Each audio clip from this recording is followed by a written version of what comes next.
现在我已经来到了四广路上了，这里有一个丹山村，我好像不知道有没有来过这里啊。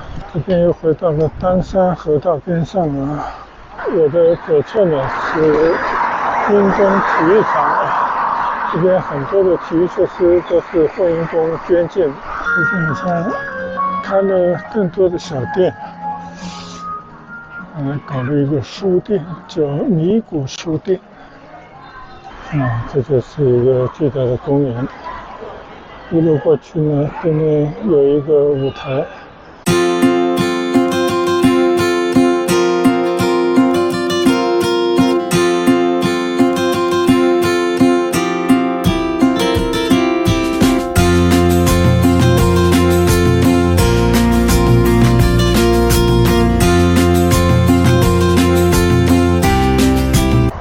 大家好，今天下午天气还是可以啊，但是比平时稍微凉了一点。想着还是想骑到村外去，等一会儿可能就会有点热，所以我还是穿着短袖衫骑行。现在呢，在村里的19号大街骑一段啊，还是打算到天湖居的侧门出村，到外面去骑一下。经过棕榈园，这是因为路边呢长了一排的棕榈树啊。这边呢是起伏比较早开发的区域，你看啊，这条马路的左侧都是比较老款的别墅。现在天气比较好，我看棕榈园里边有不少人在休闲，甚至还有人搭着帐篷的。还是有一些休养生息的这种氛围。天气好呢，心情相对来讲也会比较好一些，总好过那种迷雾重重、湿漉漉或者是比较冷的这种天气。今年真的是暖冬，再过个2个礼拜吧，就是春节了。但是你看这个气候一直还是保持比较温暖，虽然有几次好像有点冷空气要来了，但是最低也就到了7、8度而已。今年应该是一个比较舒适的一个春节。按理说呢，春节前应该是很多来打工的外地来的人，尤其是那些农民工返乡的高峰季节。但我亲戚昨天开车去南站，结果就发现车站边上交通顺畅并没有太多人。那今天呢，就看到有人说在南站那边就没有迎来这种旅客的高峰期。想必呢就跟前段时间有人说，预计今年很多回乡的人员早早就整理好行装，已经回到老家了。那背景呢就是留在大城市也没什么活干，还不如早点回去见到自己的家人。那同时呢，也可以省掉在城市里面生活的一些相对来讲消费比较高的这些成本。那不管什么原因吧，想必今年呢，这个春节可能就会过得比较平常，或者说交通出行呢，应该不会有太多的拥挤吧。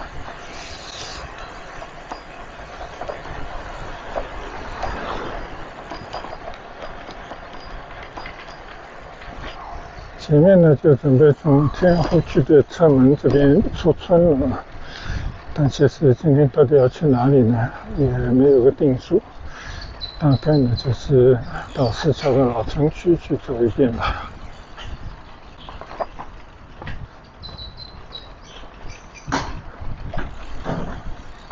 好，现在呢我出了天湖区的侧门，来到了这条莲花大道上，和平时走的相反的方向。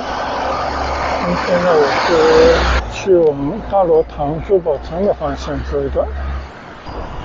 像现在骑行的这条路呢，也是比较陈旧的一条马路，但它不是老城区，它只是以前的乡下地方了，后来开辟成为一些乡镇企业的云集的乡村的工业路，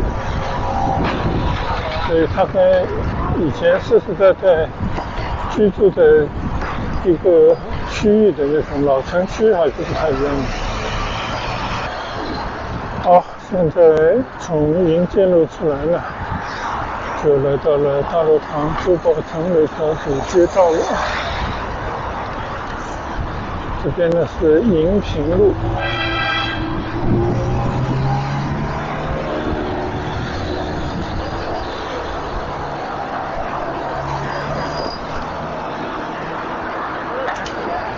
虽然说实体经济确实状况大不如前，但是广东人这边做生意的氛围呢还是一样的，跟以前不相上下。这边的人是非常善于长袖善舞，做生意有很多办法。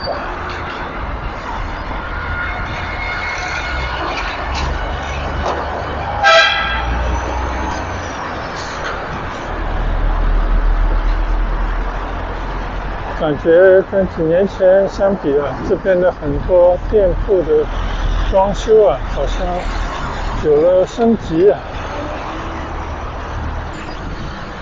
现在我已经来到了四广路上了。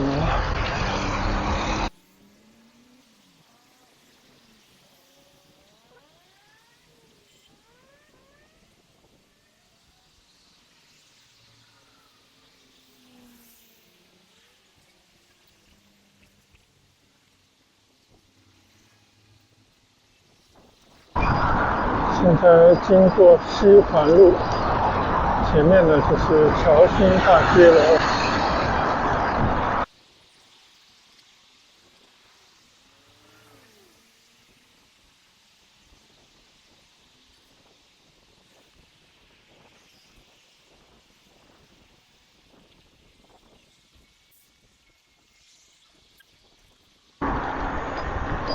这里有一个丹山村，我好像不知道有没有来过这里我进来看看。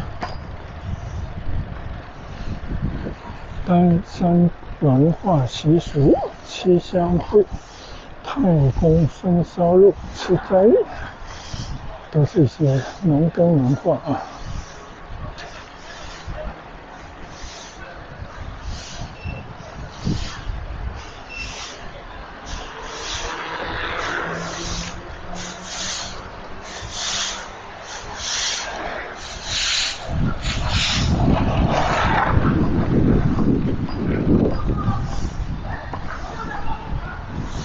这边也有村头的公园，在我的右侧有些体育场馆，老人家一样坐骑打牌。原来这边应该也是一个古村但现在呢也变成了村中的一些商业街道。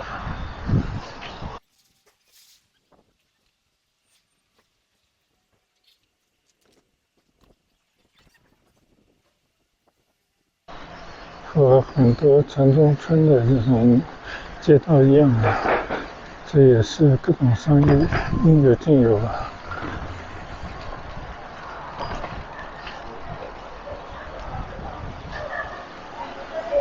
这一路可以去到很里面来我也不知道这座数字到底是哪里，右侧是一个超市。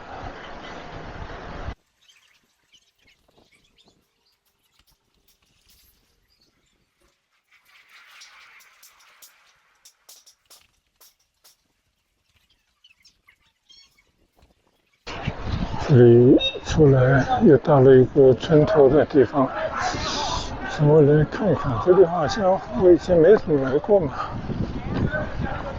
你看，这些广场上变成了一个晒衣场，那村民把衣服都拿出来晒了，哇，晒那么多衣服。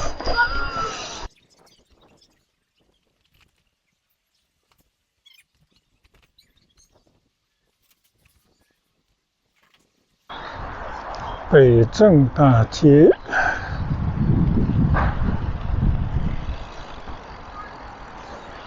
左侧还有个黎氏宗祠，还蛮好看的。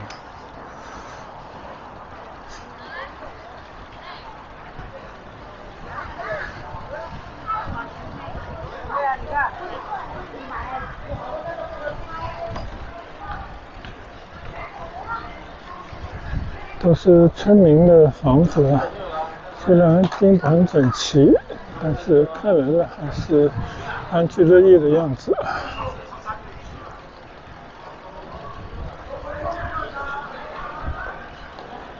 这条叫丹山延陵大街。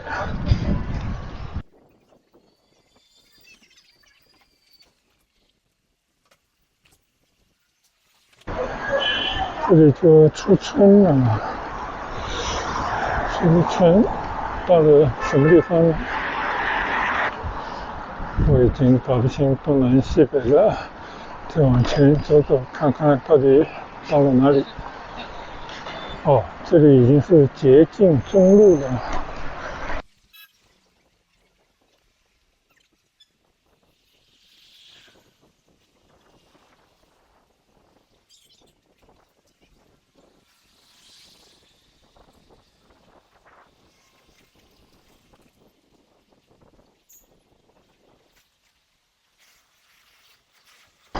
原来这边又拐到了侨兴大道。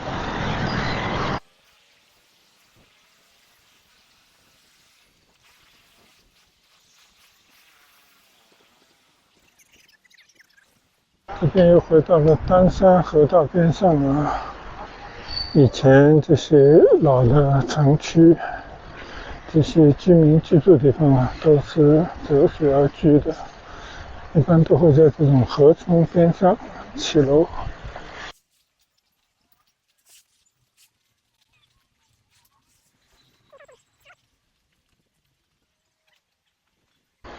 下了这座桥了，就到了这种市井街道了。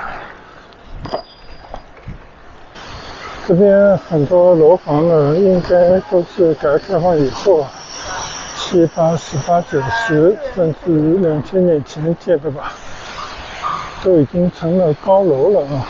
也就是说，这些房子都是经过一番改造之后的。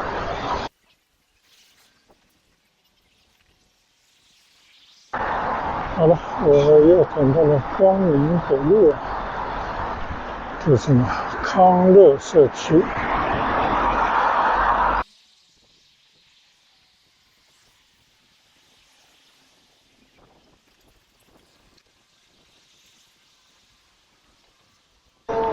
转入这条康乐路，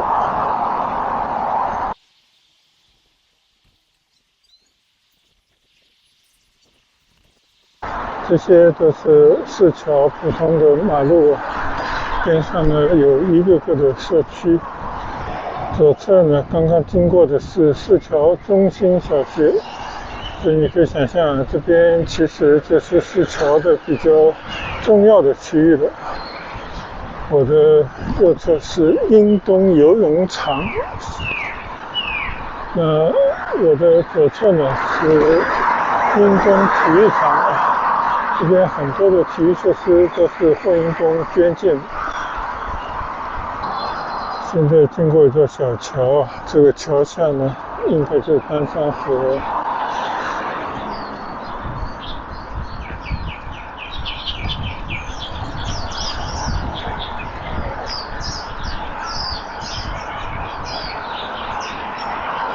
好，我就不走那么远了，我就在这边掉个头，继续在康乐路走着。这边是旧丹山河康乐中桥，边上体育馆之间的这条河呢，应该就是丹山河了。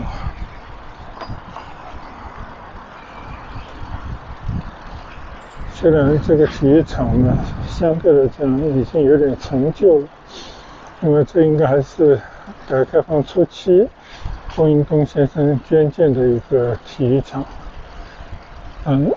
不过怎么说呢，应该还是可以满足当地的老百姓的一些体育方面的需要吧。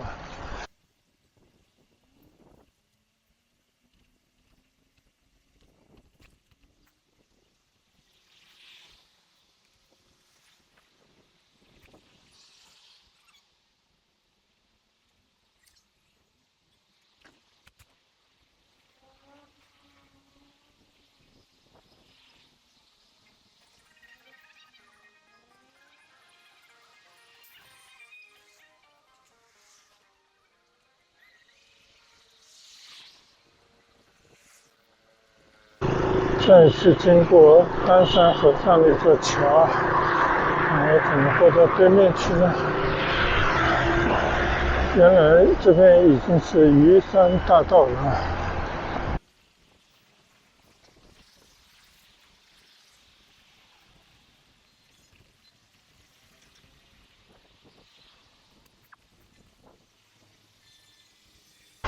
你看啊，中国人很会玩这种文字游戏啊。2020年是马年，马上就有，你看，马上发财，马上加薪，马上开心，马上暴富，还有马上什么福。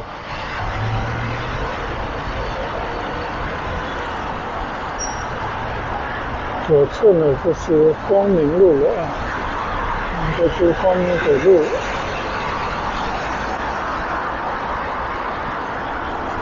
好，再右转一下，这边呢是一条林荫路。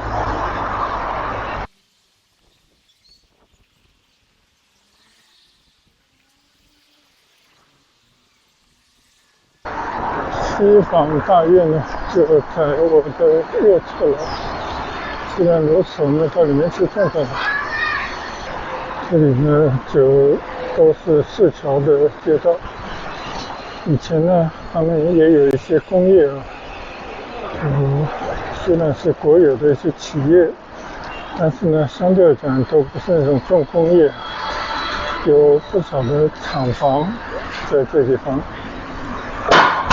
随着经济的发展，这些工厂呢基本上也都转型，或者呢用作其他用途了。这边就有一个厂房改成了一片创意区。这是西坊大院，就在我的前面。现在还搞了很多有利园。这个地方呢，我们来过无数次了，但是也不妨再进到里面去骑一圈了。这条叫环城西街，从这里进去呢，就是西坊大院了。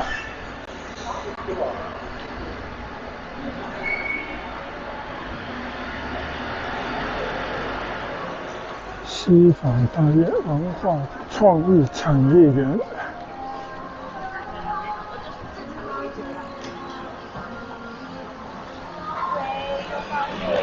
最近好像摆了更多的摊，热闹了一些。人才，我是人才对吧？你们干嘛到？这是西坊大院的介绍，以前是一片工业区，现在变成了文旅新地标了。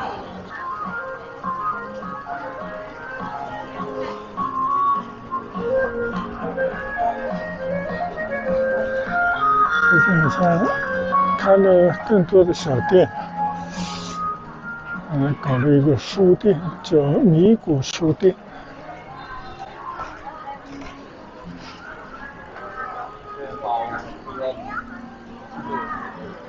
太小了。所以本地人呢，他们是有后路的，即便读书不行或者不愿意读书，他总有办法可以做到生意，哪怕开个小店也不会饿着。这种小地方还开的餐馆。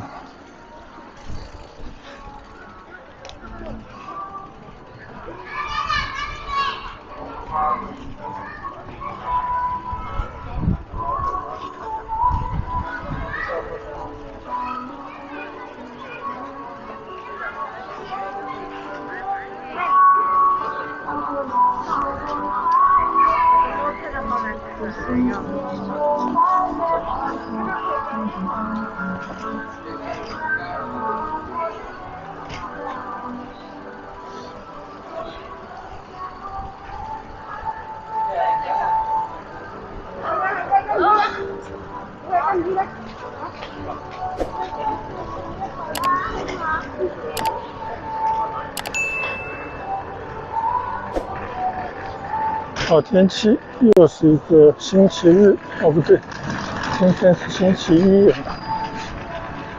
应该是春节前了，所以这边还是有不少游客到这边来逛逛的人，很多应该都是学生模样的年轻人啊。我看还摆了很多摊呢，好像以前从来没有这么热闹过。你们那个物业的挺有意思的啊。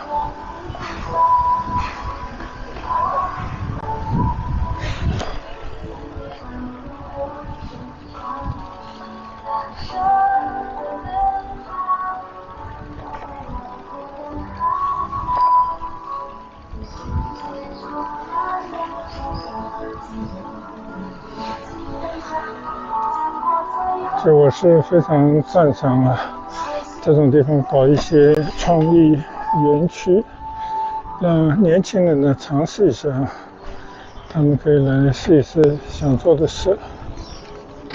Hello， 怎么看见我就跑了？橘猫，这满重笼的。哦，这边还有一只喵喵，这两个是一家的吗？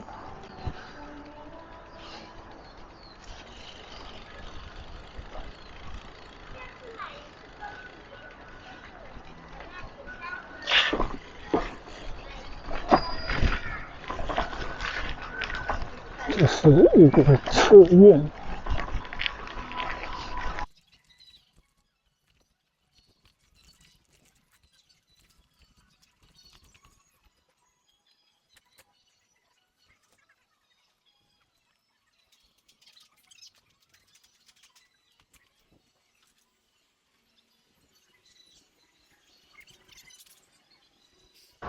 只是到这个西方大院里面路过，来逛一下，看到过节前摆了很多摊，感觉比以前稍微热闹了一些，也没有什么根本的变化。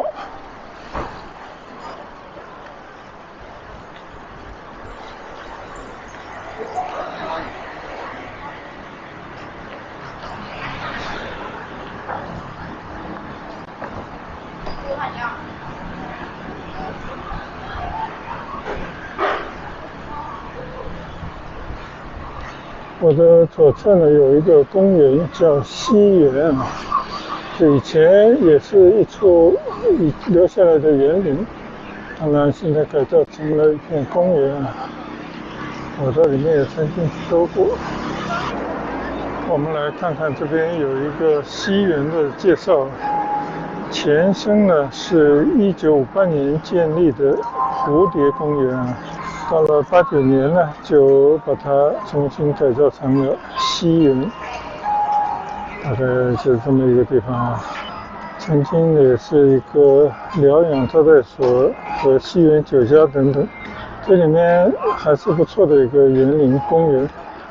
我以前这里面去兜过，今天就不去了。但是大家看到的呢，就是当年普通老百姓的一些住所，普通的这种住所的大楼，现在还是在环城西路上。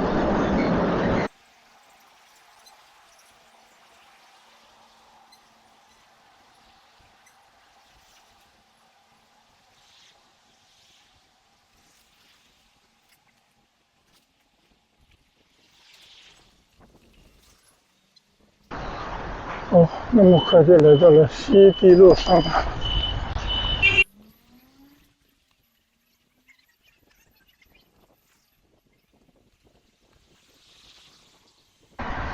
在一条小河道边上，这边有更多的老房子。有这些房子全部都是应该都自建的房子吧，就像以前好像是一个村庄一样。那其实这边呢，早就不是村庄了，就是市桥的小镇里面。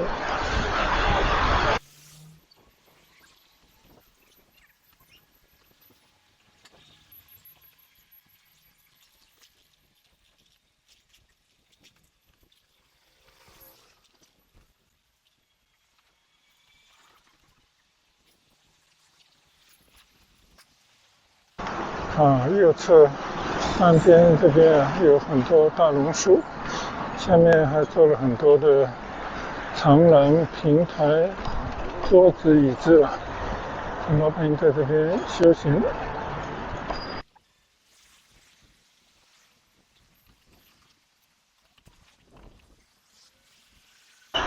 原来这边出来呢，对面就是光明大桥了。大家可以看到，这座可以抬升的桥就在我的左前方了。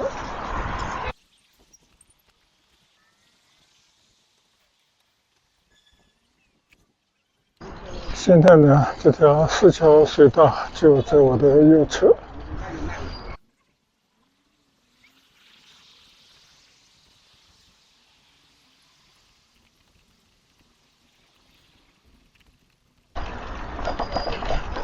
这边呢，就是平安广场、平安码头。就这个广场，很多当地人在这边以各种各样的活动休闲娱乐。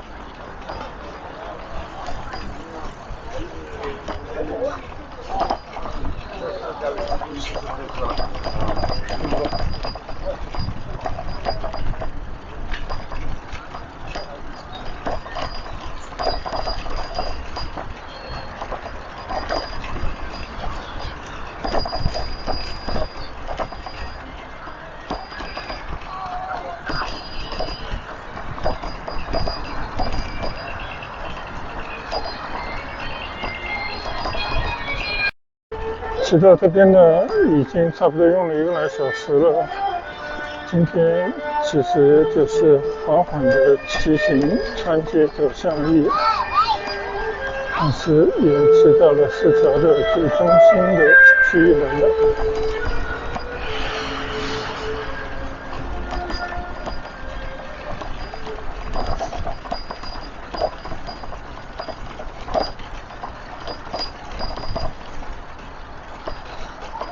你如果想了解市桥这边的老百姓他们的一种生活或者说精神状态，其实最好的就是到他们聚集在一块玩耍的地方、休闲地方来走走，听听他们说话，看看他们喜欢玩的打牌也好、下棋也好、唱曲也好，你就会感觉到这是非常真实的当地人的一种生活。当然，如果你要是完全不懂广东话呢，可能就差点意思啊。现在我的前方呢，这条市桥大桥，白色的新桥是去年才刚刚开通的，就我在它开通之后呢，就第一时间来走了一遍啊。但这条桥呢，以前也弄了很多年，当时做了一条便桥，我上次来的时候，这条便桥还没有拆掉。那现在呢，看来已经拆得干干净净了，就只剩了这条4桥大桥了。这我觉得这个感觉还是不错的啊。那我们今天呢，就把这里当做终点啊，从这边准备骑行回去了。但是我要上桥地方在施工。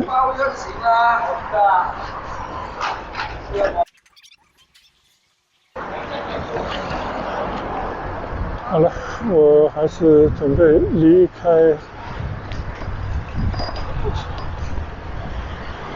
4桥水道啊，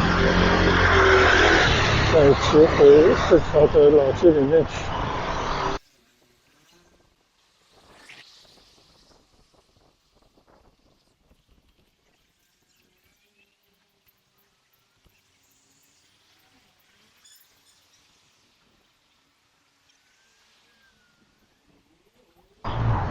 这条呢叫4桥工业路。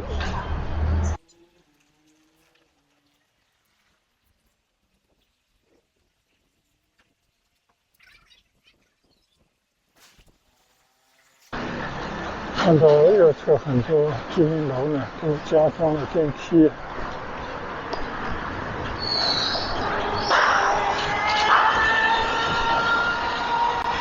好，现在我又回到了长堤西路上，前面呢有一条路应该可以拐进去。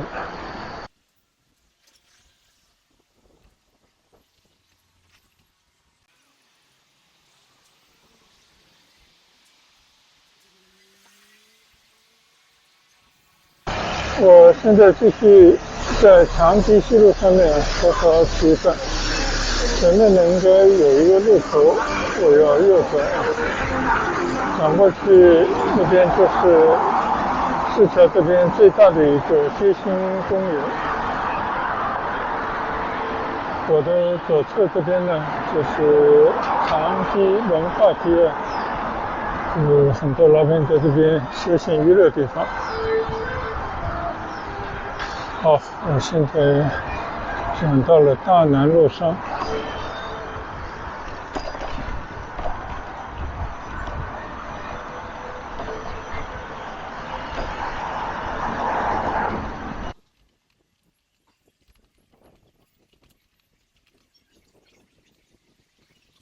前面呢有个牌坊写着大南路，但是我的左侧这边呢，就是我刚刚说的4桥最大的一个街心公园，就有点像一个农村的村头一样的地方。你看很多老年人在这边锻炼身体、下棋、打牌等等啊。那边甚至还有个舞台，经常会有一些乐曲的表演之类的。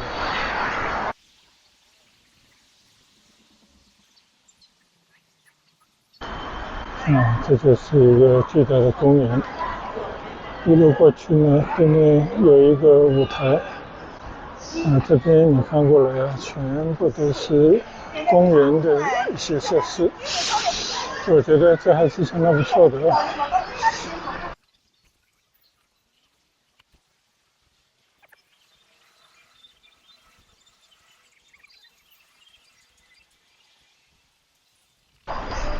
就每当来到这样的市民的公园，看到那些相信也大部分都退了休的人在这边休闲活动，其实生活就是那种很简单的模样。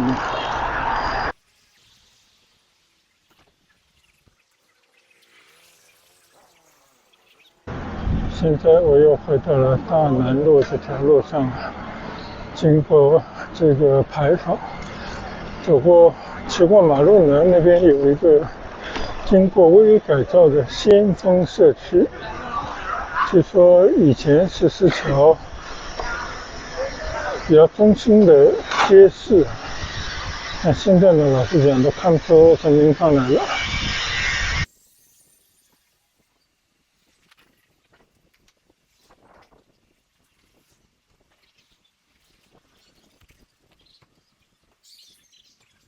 这条呢叫大西路，我们继续往前骑。你看这边写的市桥先锋社区，这里就做了一番改造。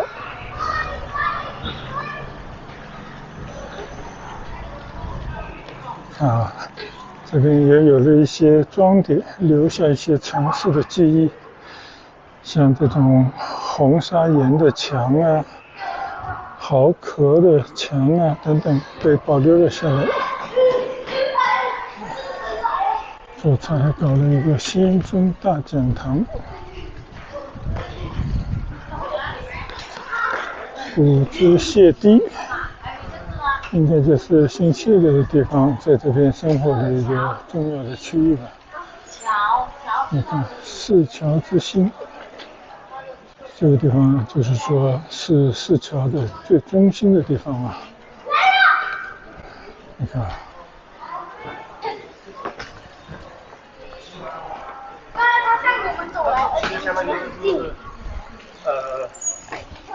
就我们局领导的部门经理。这条小街道稍稍的扩展了一下，变成了先锋大街。边上的这些老房子呢，有些还保持着一些记忆，曾经住过一些有名的人物。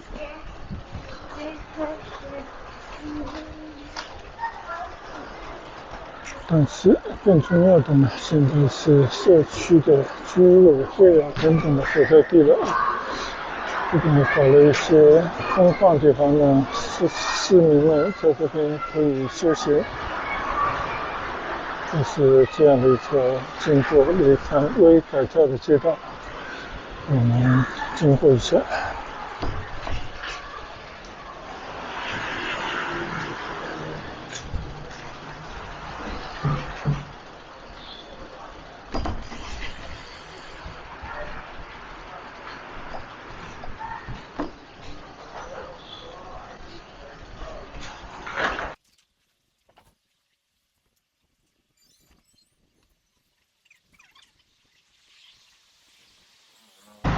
现在呢，又回到了大北路上了。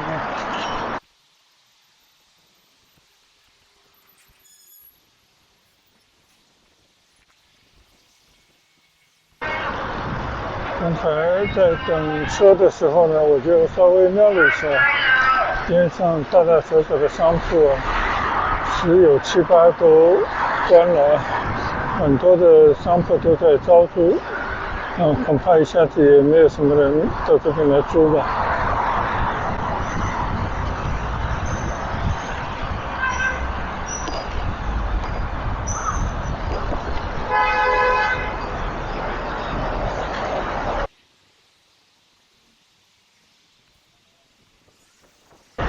现在呢，继续在大北路上骑着。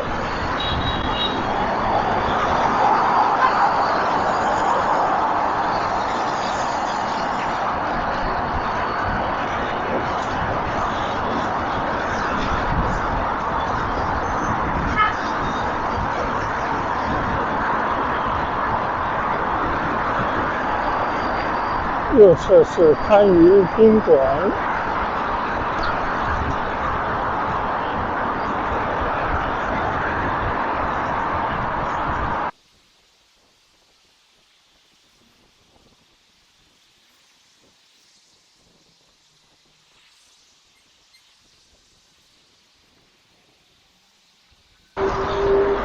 好，现在呢，我已经回到了侨兴大道上了。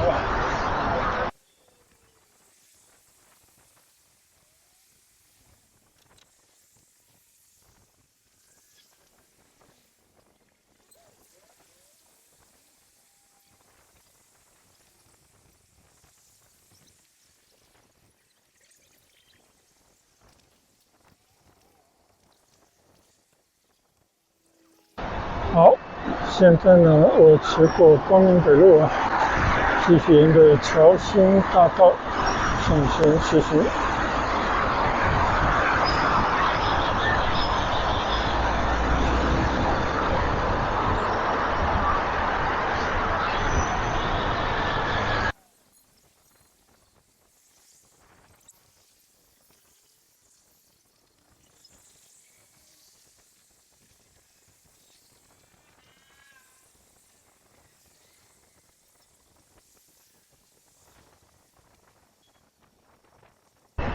前面经过红绿灯了，就是四广路了，也就是说我已经离开了市桥老城区了。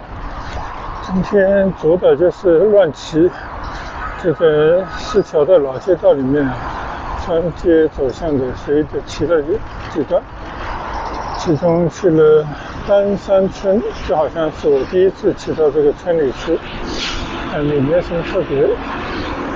然后呢，就市桥的一些老的街道了。现在我骑过东环路和西环路之间的这个路口，我们就沿着四广路往回骑。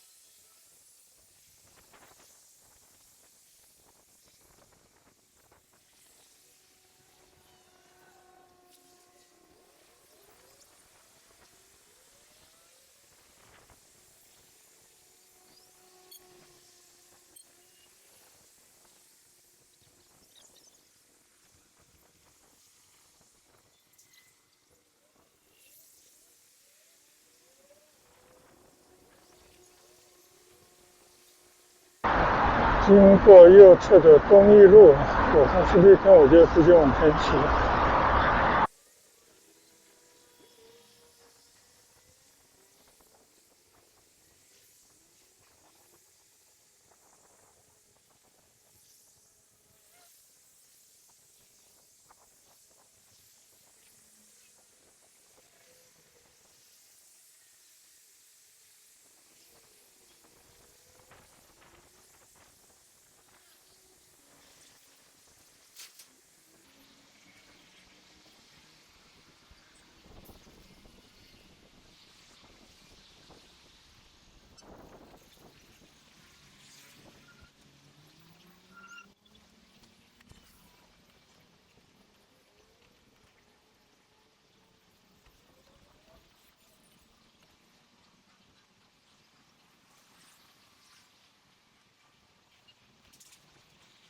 已经回到祈福村内了，看看这条大道今天还是非常的繁忙。